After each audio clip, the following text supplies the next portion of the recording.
Blessings to you. We welcome you to Online Sunday School. I'm Karen Clymer with Elgin First Assembly of God, Elgin, Oklahoma. 921 3rd Street, Elgin, Oklahoma. We'd love to have you. If you do not have Sunday school and you're in our area, we'd love to have you. There are some of those that are not able to be in church for whatever reason, maybe due to illness or whatever, but we're glad to have you on. And we do go ahead and put these on. I put these on my personal page as far as YouTube, Rumble, and X before I go to bed tonight. That's what I hope to do. We want to welcome you here, and we are starting a brand new quarterly. And this is a lesson for the first unit is Joshua and Judges, and then the next unit, unit 2, is letters to the Philippians and Colossians. But we're beginning in Joshua. Joshua is such a great book and just a wonderful. So we've got a lesson today. It's really been a blessing to study. This is from our study text is Joshua 1:1 through 4:24. Okay, so we do have our services start at 9:45 for our Sunday school at Elgin First Assembly of God, Elgin, Oklahoma, 921 3rd Street, 9:45 Sunday school for classes of all ages, and then we will go into our worship service. It's at 10:45, and so we look forward to the services tomorrow and trusting the Lord to, and He always gives our pastor a good message. So we're looking forward to that. All right, we'll get right into our lesson. Joshua chapter 1, verse 1 through Joshua 4:24 is our study text today. This is for Sunday, September the 7th, 2025. We get just a little bit ahead. It's a little after 10 o'clock now. Our key verse is Joshua 1:6. First, let me do the central truth. God blesses those who obey Him. Key verse, Joshua 1:6. Be strong and of a good courage, for unto this people shalt thou divide for an inheritance the land, which I swear unto their fathers to give them. That's from the King James Version. Now in the New Living Translation, be strong and courageous, for you are the one who will lead these people to possess all the land I swore to their ancestors I would give them. Our learning objectives, we will recognize that God has always kept and will always keep His promises. You know, sometimes it's not in our time frame like we think it should be, but He knows best. And then the second one we will be objective is we would thank God for His blessings and the miracles He has done.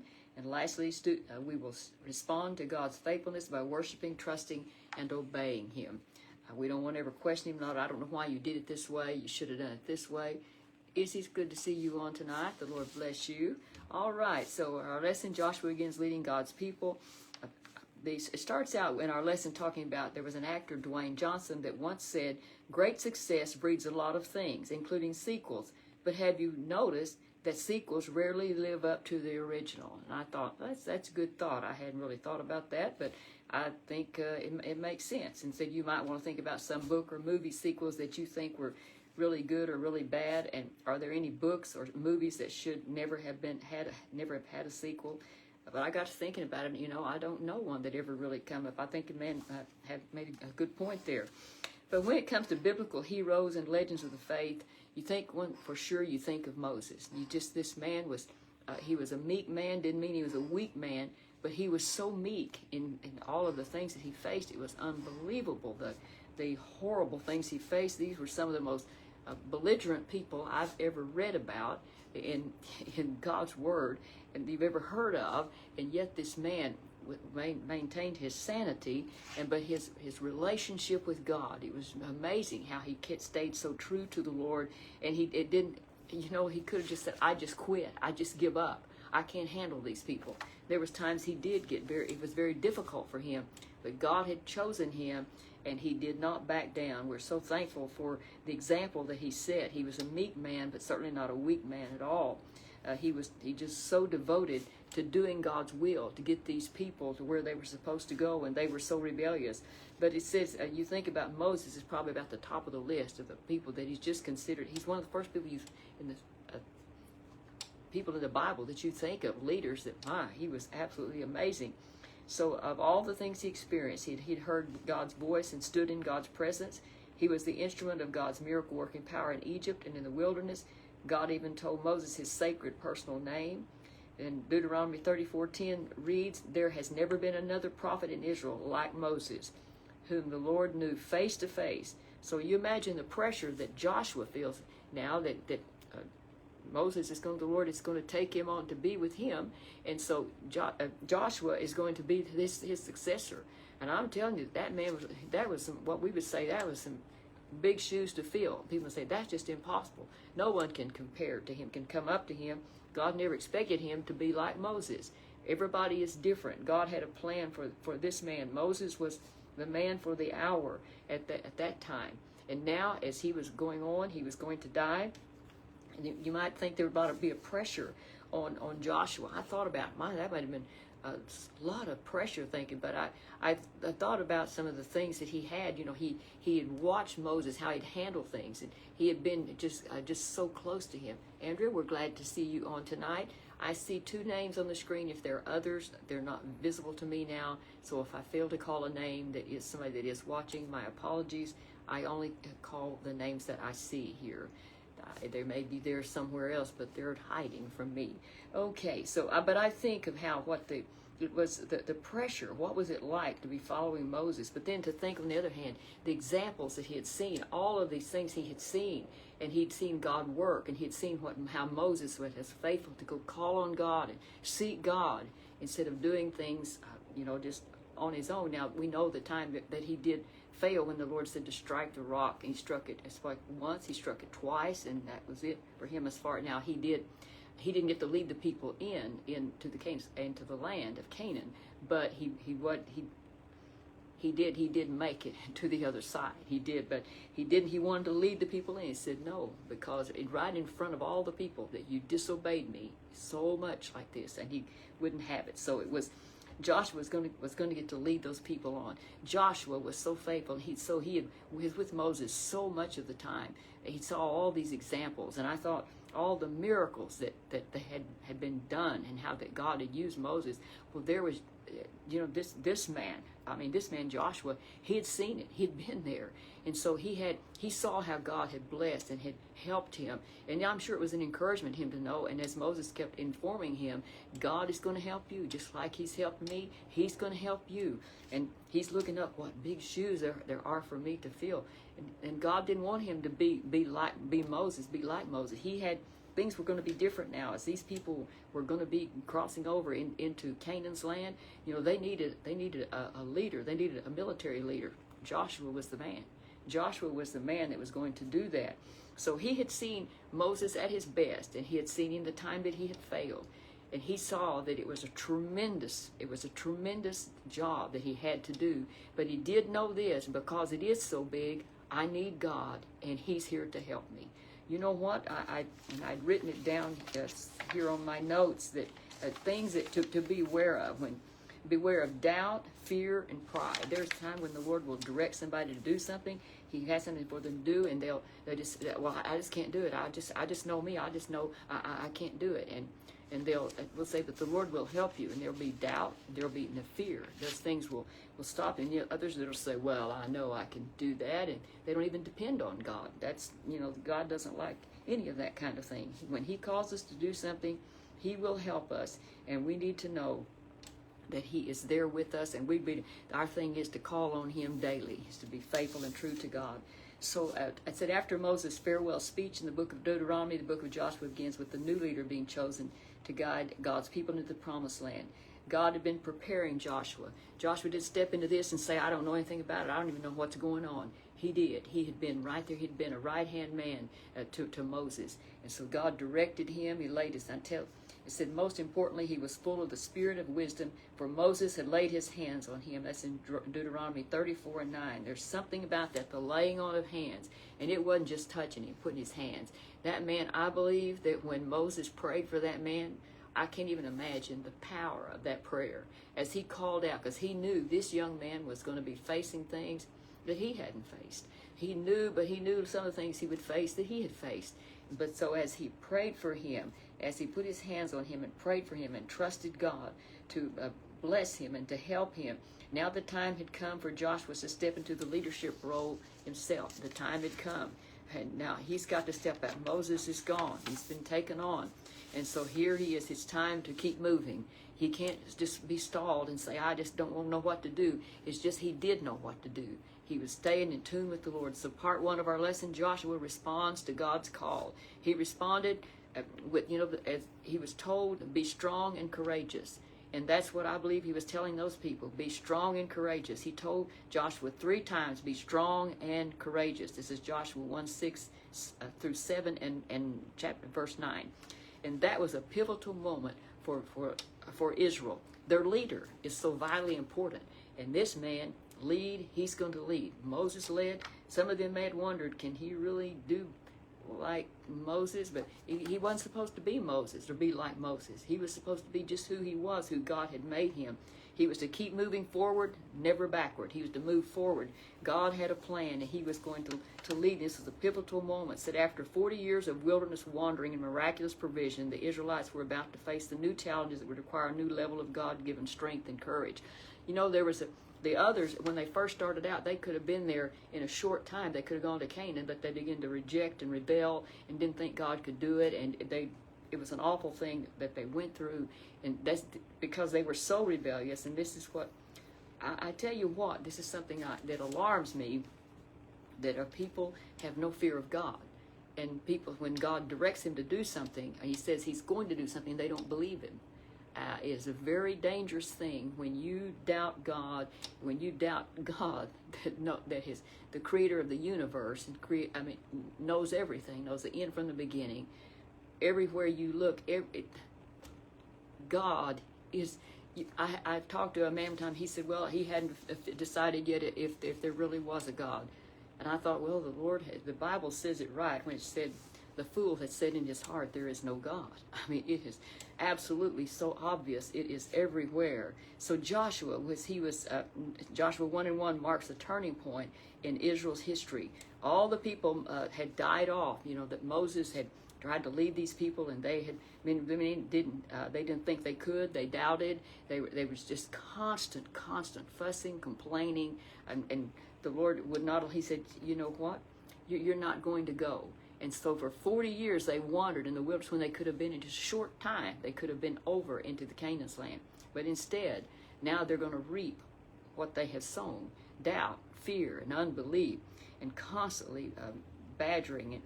But Moses' successor said Joshua was well suited for this task. Around 40 years earlier, he and Caleb had delivered the minority opinion that Israel could go into the Canaan land.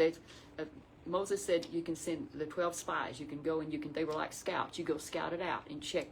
And I'll tell you, they came back, and Joshua and Caleb were so excited.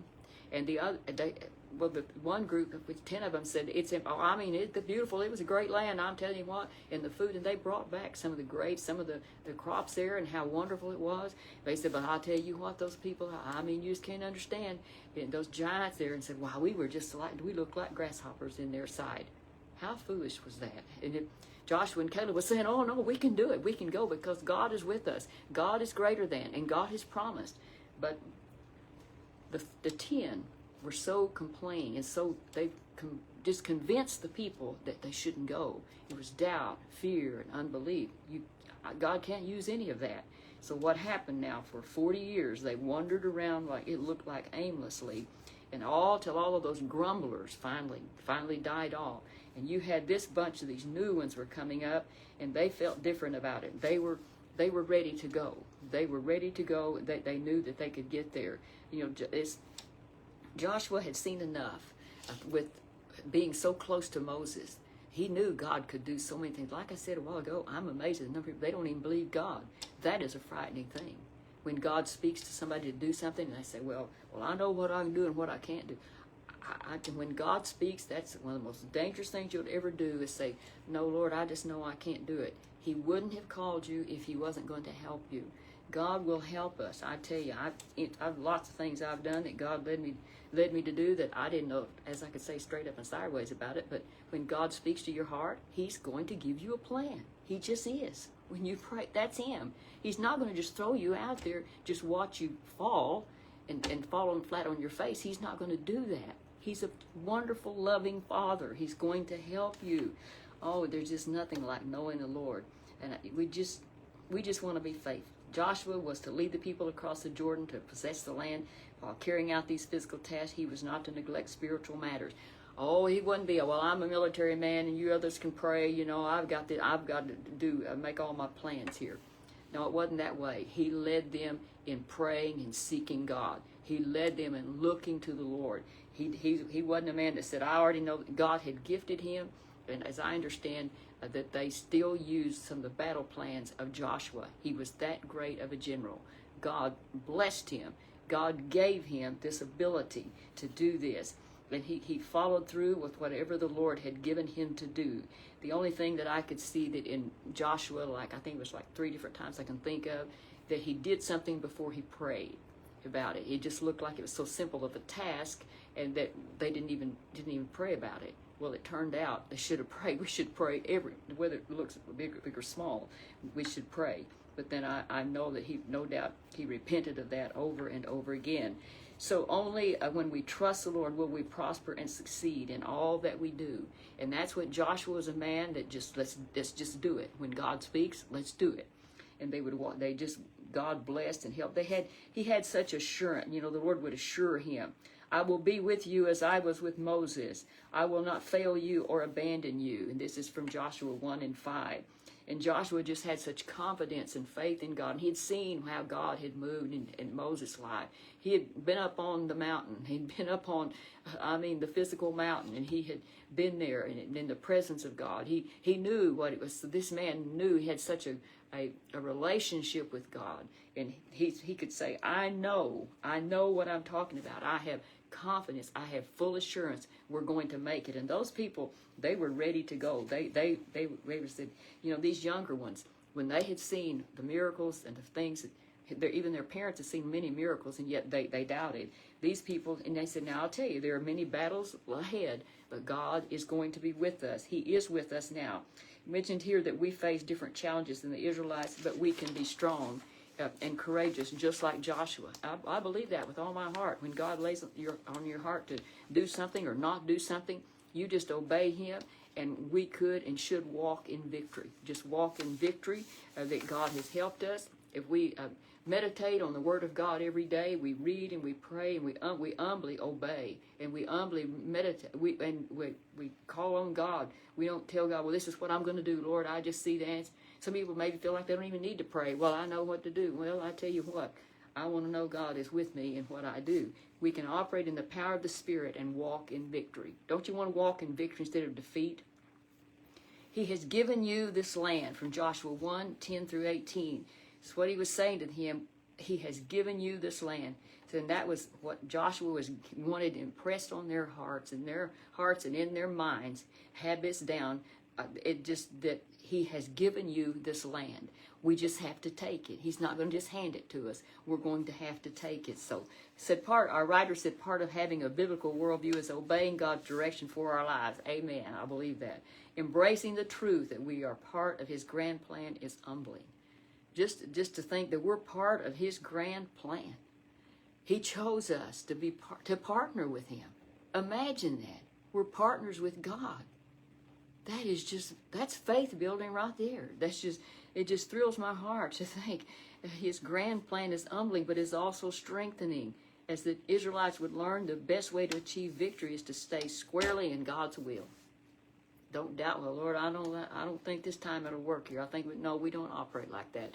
It's just, yes, Lord, to your will, to your way, all day, every day. That's the way it is. Prepare to cross the Jordan River. He issued that charge there to the Israelites. Get ready to cross the Jordan in 3 days. And that was from Joshua 1:10-11. He addressed the tribes of Reuben and Gad, because remember, Reuben, Gad, and the half-tribe of Manasseh, they had chosen to remain on the east side instead of going on and settling permanently there in Canaan. But the deal was, you can do that. God allowed it. But he said, the thing is, you got to remember, you're still a member of this army.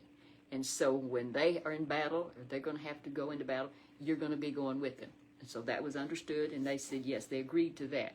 So they already had their inheritance, but they're warriors. Yes, you still going to be with us. And they did. They did follow along with that. So notes that the people's response to Joshua's charge had changed dramatically. Those others had died off. These young ones, they're just ready to go. Let's get it. They were ready to go. And so Joshua was helping him. He had the information that he needed.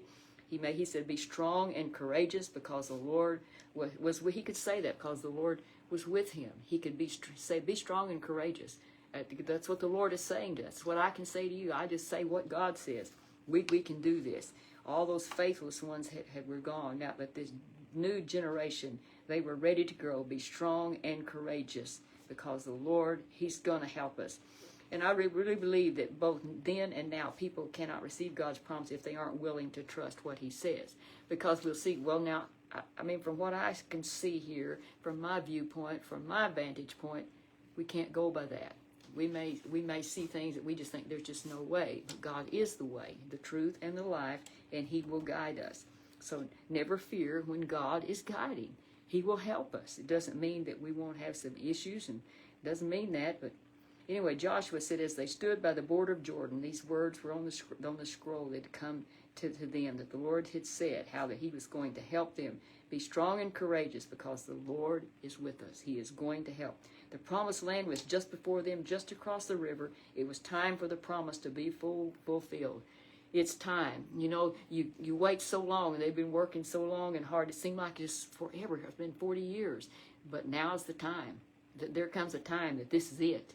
It's going to happen. You imagine the excitement that was building, and the anticipation of what was going to happen. And they didn't have these people that were saying, well, I don't think we should do it. Those people, they were gone. Israel held to the promise that God had given them the promised land. What do you know without a doubt that God has promised to you? There may be something the Lord has given to you. I won't go into it, but the promise that the Lord made to us years ago. We haven't seen that promise, but I still thank the Lord for it. Though it hasn't come to pass, I still thank the Lord that is going to happen. I don't know when, and I don't know how, and I don't have to. But I'm just thinking because He said it, it will happen. Part 2 of our lesson, Rahab protects the Israel spies. Now, it's getting really exciting. This is the real deal now. They're going to make it here. So Joshua 2, 1 through 14 is where the scripture is, recognizing the one true God. And they were about to enter a time of extended warfare in Canaan. And before the battles began, God extended grace to one Canaanite woman and her family in response to an act of faith. Our lesson goes on to say that word had spread. And see, there was some people are very fearful maybe when you go into battle, well, you know, we don't know what we're going to face here. Well, what they didn't know, they come to find out here that this lady, and Rahab was not really what would be called an honorable woman at all. She was a prostitute, but word had preceded these people that that God is doing all these miraculous things, and told all the miracles that was happening. Well, these people here in this city, I mean, they were, as we would say, shaking in their shoes. The walled cities of Jericho. You thought, well, that would protect them and all, but they had heard all the miraculous things that God had done. It didn't matter if you had walls, didn't matter what you had. They found out that this God that they have, it's like no other God.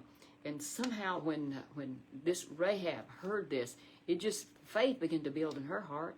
You say, faith? It did. Because whoever their God is, He can do anything. The thing she was hearing, He leads His people. And so she already had put her faith, her faith was that she believed. She believed in this. So before invading Canaan, Joshua sent 2 spies to scout the land around their first target, which was the walled city of Jericho. And some people have said it's like the tithe. This first city, it's the tithe. And everything in that city was considered that you didn't. They told them when they were going to go into the city, said, be sure and know this, don't take anything. Because it is, in a way, it's a curse. That belongs to God. It'd be a curse to you, but it's the first city, so it's like the tithe. I heard that preached, and I like that. So, but from problem to victory, it mentions here that breaching the city, the spies stayed in the house of the prostitute. It was a logical place for them to blend in with the other men and avoid detection, is what our author was saying. Said, however, the king of Jericho got word that the spies were there and sent messengers to demand that Rahab hand them over. Oh, now listen, this thing is getting tight, but it's right. So what happened? Rahab admitted to the king's messengers that the Israelite men had been there, but she insisted they'd already left. In actuality, this woman had hidden these spies on her roof. And so as the king's messengers left, Rahab went to the spies and explained that she had risked her life to save them. Why? Because she said, I know. I know we heard all the stories about God, your God. They had preceded you. And she had faith. You know what does God honor? Faith. Faith. She had faith. And so she went to the spies and she explained to them, I've risked my life.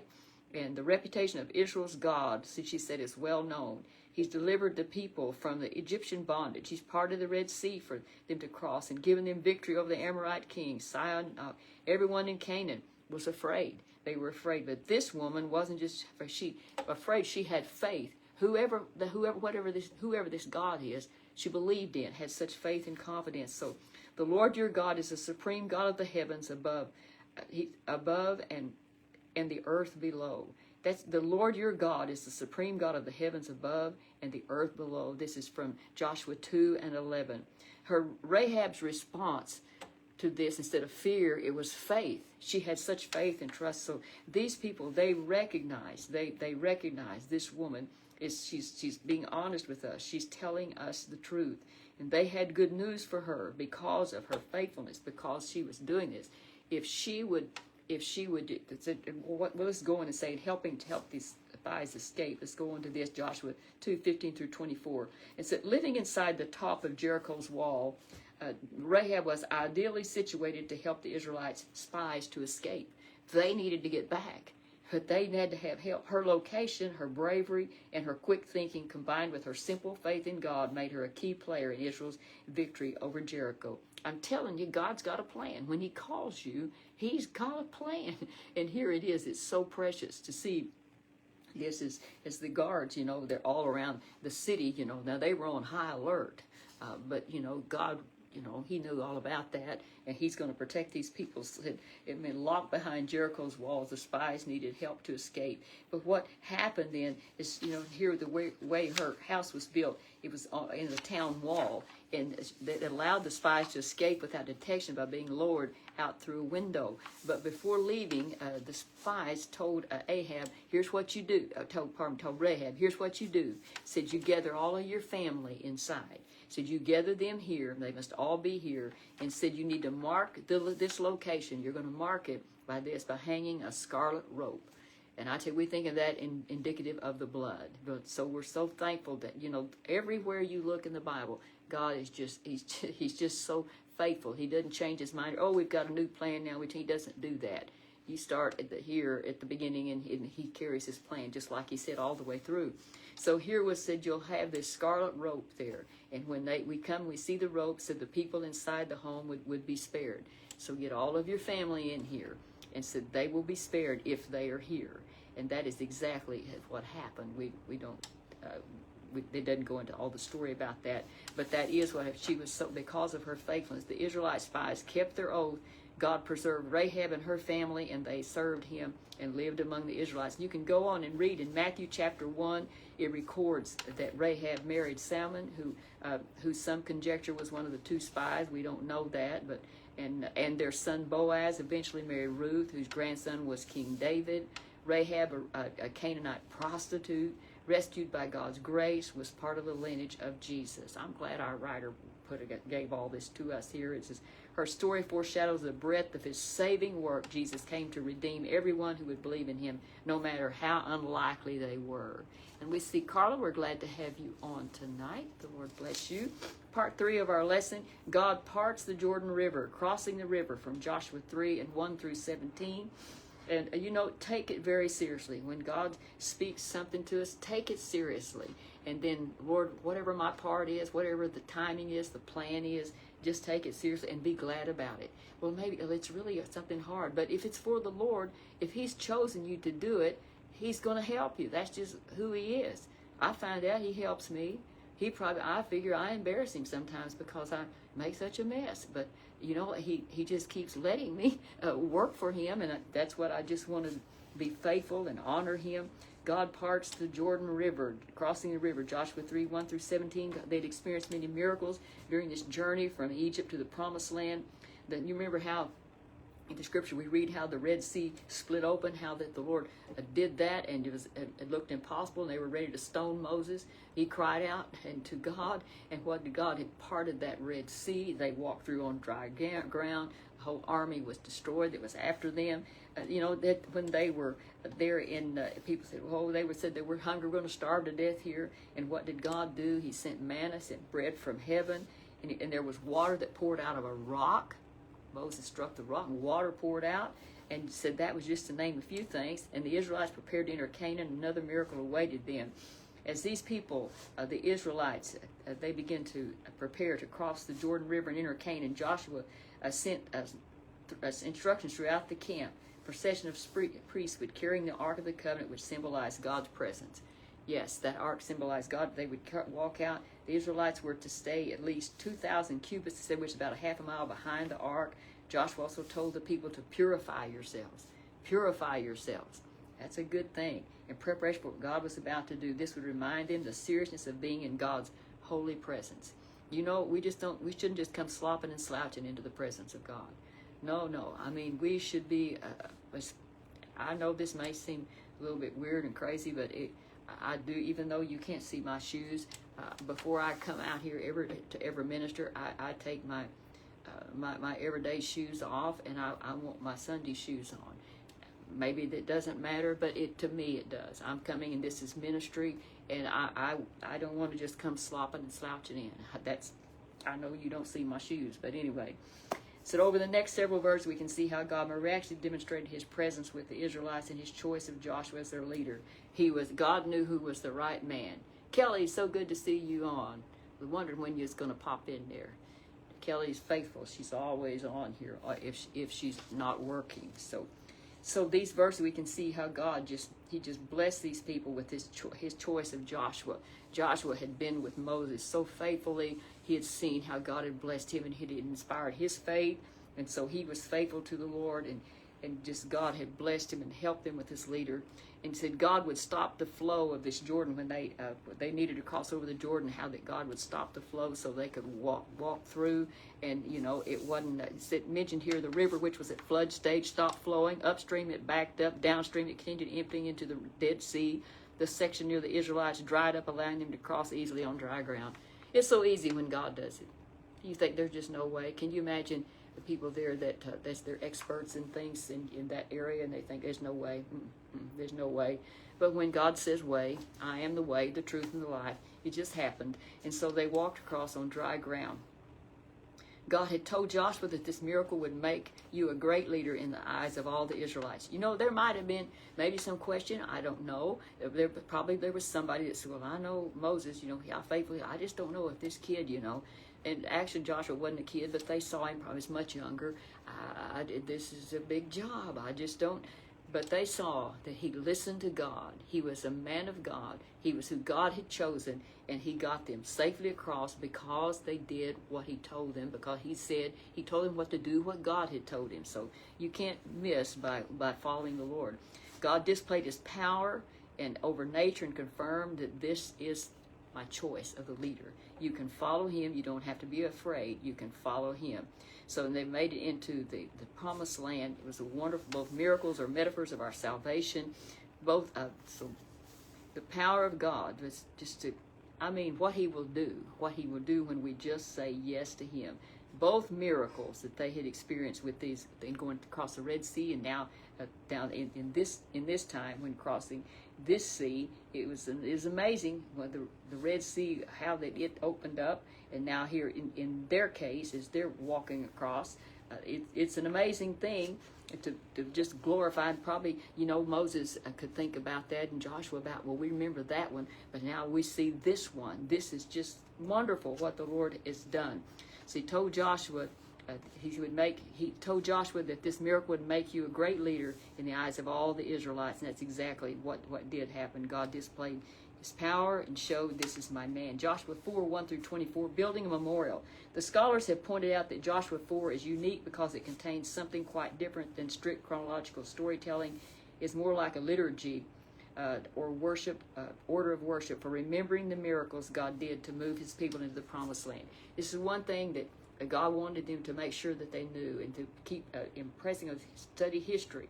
History is important, and they let them know how God had blessed and what happened to those people in their disobedience. Don't be disobedient. That's what he was showing to them. It never pays. Joshua 4 contains and begins and ends with instructions for building memorials. Number 1, verses 1-9. Joshua 4 and verses 1 through 9 outlined the process. One person from each tribe collected a stone from the river, and the stones were stacked to build a memorial. Future generations would ask about the stones and learn what God had done for them. Can you hear a child say, "Daddy, what does this mean? What's this here? What's this?" And they would give them an opportunity to tell about the greatness of God. Then in verses 19 through 24, emphasized that this miracle was for the nations as well as for the Israelites, so they would know that the Lord's hand is powerful, and so you might fear the Lord your God forever. No matter what nation you were, what nationality were you, it didn't matter. God cared for you and has a plan for your life. This is what God can do if you will just trust him. Joshua was revered like Moses. These people, they saw what a wonderful, marvelous leader he was, a man of God. Verses 10 through 18 describe how the Israelites crossed the Jordan on dry ground, all according to the plans God had described to Moses. Just as he had promised, that day the Lord made Joshua a great leader in the eyes of all the people of all of the Israelites, and for the rest of his life they revered him as much as they had revered Moses. I'll tell you, that's a miracle. That's from verse 14.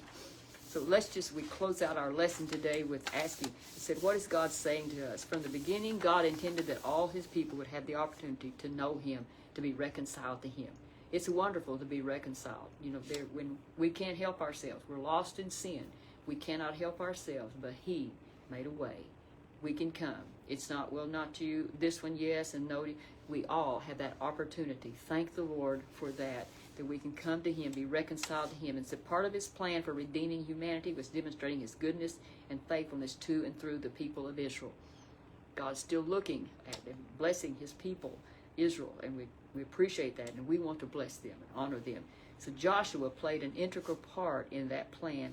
He had, he may have been intimidated at first because Moses was such a great leader, and perhaps he felt insignificant. But then at the same time, he had seen how that the Lord was faithful to Moses, and he knew he'll be faithful to me. And the Lord had made that clear. I will be with you. He wasn't going to leave him. So he may have been intimidated at first about it, but he just knew. And when he realized, he thought nobody, we can't say, oh, this person is irreplaceable. God has somebody. He commanded him to be strong and courageous, that he would never be alone. And the same is true for you and for me. We're never alone. Just keep our eyes on him and be faithful to him. Ministry in action. Our writer said, think of someone who is struggling to be strong and courageous. Pray for him or her and reach out to offer encouragement and provision as you are able. Lastly, make a list of God's blessings and the miracles he has done in your life. Pause to remember and thank him every day this week. Tell at least one person about what God has done for you. Those are wonderful things to think about and to do. Maybe we can each keep a little note, and we probably all have our little pads somewhere. We write down things that are important. It's important to do this. Write things. Don't forget it. Write it down. And that's, in fact, one of the Old Testament writers said, write it down. Write it down. What the Lord gives you, write it down. May the Lord bless you and keep you. We look forward to seeing you next Saturday night, the Lord willing. And for our Sunday school lesson, that one will be Victory and Defeat. It's the name of it. And we're studying, as we mentioned earlier, for those who weren't online, it will be Unit 1 is on Joshua and Judges. So out of this one in Joshua, I think we're going to really, really enjoy. So the Lord bless you and keep you. Look forward to seeing you next Saturday night. You be blessed. Goodbye.